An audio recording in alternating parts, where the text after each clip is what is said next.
Nagsasawa na ba ang mga tao para ipaglaban kung anong gusto nila ipaglaban?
Ako po, sabihin ko sa inyo, puro national liberation front yan ako. Kontakan ko ako.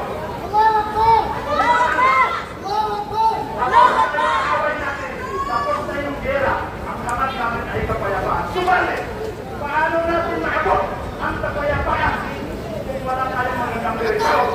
Paano tayo magkasaroon ng magandang direksyon kung ang presidente natin may problema?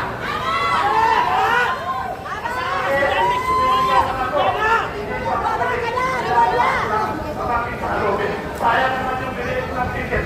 Ang layo ng basiran, pumunta dito para ako, para alam ko, meron dating para mula sa sayangin, ang oras natin, nagkakaya na po, huwag na tayo magkulang sa sana, magkulang tayo. Salamat.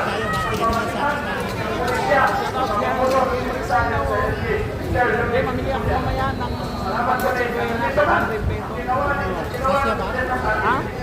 discount lang yan.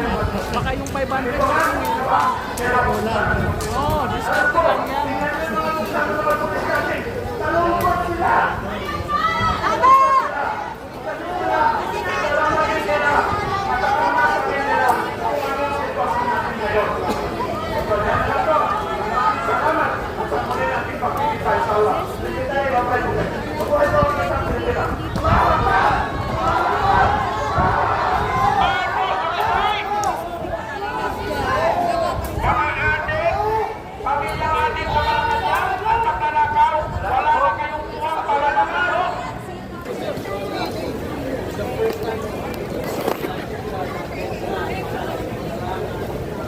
Hindi tayo makalapit mapuntang Malacanang. At the same time, hindi rin siya ganong kalaking rally katulad yung September 10, 21. Kung papansin nyo, ayan, ang tanong, nasasawa na ba ang mga tao para ipaglaban kung ano gusto nila ipaglaban? Kasi ikaw naman ang tagal na natin ito ginagawa, pero parang hindi tayo pinapakinggan. Anong masasabi nyo? Tutuloy pa ba natin itong laban na to? No! Tuloy natin yung laban. Ano bang sinisigaw nyo? Marcos resign! Marcos resign! Ayan. Ang sinisigaw nila ay Marcos resign. Pero ang tanong, magre-resign ba si Marcos? Dahil 2 taon na lang malapit na Kasi pag nag-resign siya, hindi parang inamin niya yung mga kasalanan, di ba? Pero ewan ko. Delikadesa na, delikadesa. Ha? Delikadesa. Delikadesa na lang, oo. Delikadesa na lang para lang sa lahat na nasalanta ng bagyo, ng baha, ng korupsyon. Ayan.